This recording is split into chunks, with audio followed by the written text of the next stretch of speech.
উত্তরবঙ্গের তিস্তা পারের মানুষেরা শাকিল মামা আপনারা কেমন আছেন জিজ্ঞেস করব না, কারণ জানি আপনারা ভালো নেই। অন্তর্বর্তীকালীন সরকারের দায়িত্ব নেওয়ার পর গত 6 মাসে আজকে আমি চতুর্থবারের মতো উত্তরবঙ্গে আসলাম এবং কাউনিয়ায় আসলাম দ্বিতীয়বার।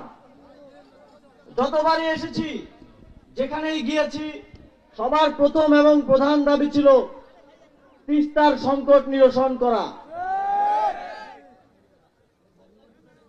গতবার উত্তরবঙ্গে থাকা অবস্থায় আমি আমাদের পানি সম্পদ মন্ত্রণালয়ের মাননীয় উপদেষ্টার সাথে ফোন করে কথা বললাম। তিনি শোনার সাথে সাথেই আগ্রহ প্রকাশ করলেন যে তিনি এসে আপনাদের কথা শুনতে চান। সেখান থেকেই আজকের এই গণশুনানির আয়োজন। যেহেতু পানি সম্পদ মন্ত্রণালয়